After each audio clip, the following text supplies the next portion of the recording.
Parang boycott na.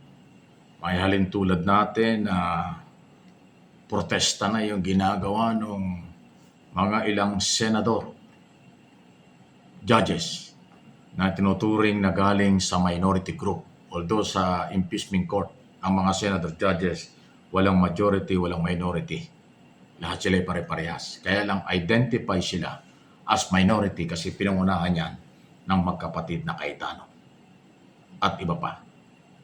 Abay, madalas po hindi sila pumapasok sa trial. Kadalasan ang 13 mga senador na nasa majority, 100% ang attendance, halos lahat sila pumapasok sa 3 araw na trial per week. Pero yung ibang mga senador, yung iba talaga ilang araw nang wala, yung iba linggo na wala. Tapos ito yung masakit. Yung ibang mga senador na nandun na sa Senado, pero wala sa impeachment court, nandun sa Senador Lance, kumakain. Doon lang sila nanonood. Hindi ba insulto yan sa mga mamamayan? Nanumpa sila bilang mga senador judges sa impeachment trial dahil yan ay constitutional duty ng mga senador at congressman, lalo na ang senador as senador judges. Pagkatapos wala sa actual trial, nasa bakasyon, hindi mo alam kung nasa saan yung iba, tapos yung iba nandun sa isang kwarto, kumakain lang, nagkukwentuhan lang, parang walang interes sa napakahalagang trial. Ay ito pong trial na ito ay mahalaga dahil hindi naman lahat ng nasa gobyerno ay impeachable official. Ang tinatrial ngayon ay Vice President, graft in corruption at betrayal of public trust. Bakit sila ganon? Kaya sana Senador, Senate President at saka Presiding Officer, kayong dalawa, Senador Gatchalian at Senador Escudero, i-call out nyo sila. Disiplinahin nyo sila. Meron kayong authority na yung mga yan ay pagsabihan, ipalaala ang kailang sinumpang tungkulin bilang Senador Judge. Pang-iinsulto sa mamamayang Pilipino yung hindi nila pagpasok sa kanilang trabaho. Dahil ito minsan lang mangyari, pinanumpaan nila, bakit hindi nila magawa? Dahil ba sila ay pro-Duterte? Dahil ba sila ay nabibingi, nalilito sa naglulumiyad ng mga testigo at ebidensya ng mga taga-usig tungkol sa korupsyon at betrayal of public trust? Kaya yung iba ay nag-a-absent na lang, yung iba ayaw makinig, nasa Senado pero wala sa session hall, wala sa impeachment court. Ano ito? Kaya ako sinasabi ito dahil anuman po ang inyong paniniwalang pampolitika at anuman ang inyong nakikita at paniniwala dito sa trial na ito, kayo po ay pinapasweldo ng taong bayan bilang mga senador judge. Pera ng mamamayan ang ginagastos nyo sa inyong opisina, inyong mga sweldo, allowance at kung ano-ano pa. Yan ay constitutional duty nyo. Bakit hindi nyo magawa ng 100%? Kung yun mga prosecutors at mga defense lawyer, kahit masama ang panahon, kahit inuubo, sinisipon, nandyan sila dahil trabaho nila yun bilang taga-usig at depensa. Bakit naman kayong senador judge na napakahalaga ng inyong presensya, ang inyong attendance, dahil kayo mga judge na magde-decide after trial kung ano inyong nakita, guilty ba o not guilty, bakit pala absent kayo? Boycott ba ito? Protesta ba nyo ito? Magsalita kayo. Kung nagagawa ng 12 o 13 senador ang 99 or 100% sa trial, sa nakalipas na 16 na trial, bakit hindi nyo magawa? Anong meron? Mahirap intindihin yan. Kaya tinatanong. Hindi ko kayo inutusan, pero may karapatan ng taong bayang hanapan kayo. May karapatan ako sa aking mga channel na kayo ay i-call out at kayo ay tawagan ng pansin. Kasi hindi ho yan bagay sa inyong tinutungkulin at hindi po yan dapat nakikita ng mamamayang Pilipino at sa buong mundo.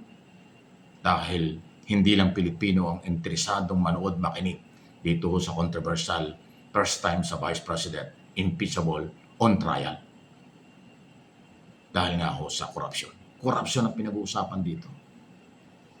3 araw na nga lang ang hearing, ang trial Madalas nga nawawala pa dahil masama ang panahon, tapos wala pa kayo.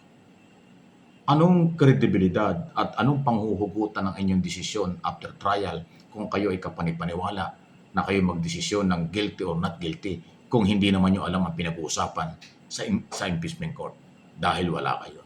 Importante na nandyan ang mga judge kahit hindi kayo magtanong, yung kayo makinig sa proseso, makinig sa mga dokumentong tinatalakay, makinig sa mga testigo, kontra-testigo, kontra-ebidensya, yun ang inyong pagbabasihan ng desisyon para katanggap-tanggap kung ano man ang inyong magiging pasya. Yun po yun eh.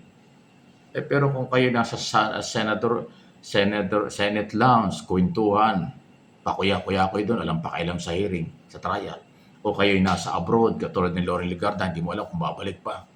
O yung mga Cayetano na mukhang busy yata sa kanyang mga meeting sa abogado dahil maraming kaso kinakaharap sila. Yung mga ganon.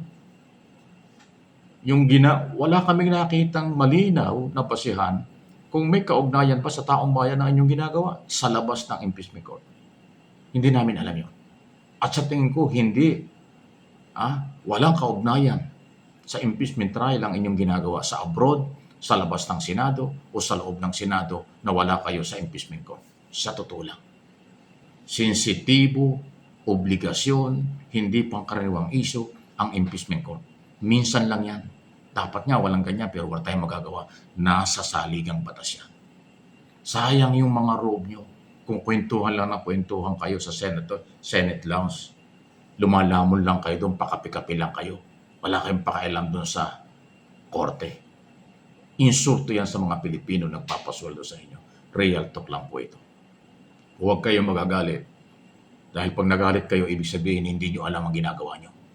Pag nagalit kayo mga senador at followers ng mga senador na ito, ibig sabihin gusto nyo pagtakpan ang maling ginagawa.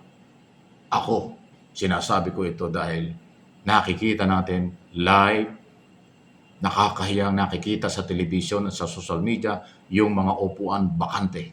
Wala yung judge. Puro upuan lang. Tapos yung iba nandoon, yung iba wala. Ano yun? Yung bang upuan at yung table, yung ba yung magdidesisyon ng guilty o not guilty? Hindi. Yung upuan yun ay para sa mga judge. Bakit wala kayo sa trial? Yun po yung tanong natin.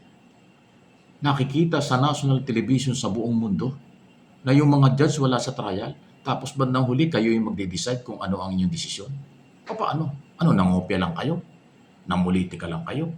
O talagang tapos na yung inyong desisyon kahit na nagtatrial pa, meron na kayong desisyon? Ganun ba? Nagtatanong lang po. Easy lang po ito, walang personalan, pero kayo po ay public servant, huwag kayong maging balat sibuyas, onion skin. Ito ay wake-up call, opinion, observation, base sa inyong ginagawa at nangyayari. Hindi na masyado napapag-usapan yan dahil nakatutok sa trial eh. Pero ako, sa tagal ko na ho sa media, alam ko yan. Doon sa trial, sa likod ng trial, lahat yan balita. Ano ang nangyayari sa trial, ano ang nangyayari sa likod ng impeachment court, ano ang ginagawa ng mga judge, yan ay balita na pag-usapan. Walang personalan dyan. Yan po ang totoo. Please like and share, subscribe and follow.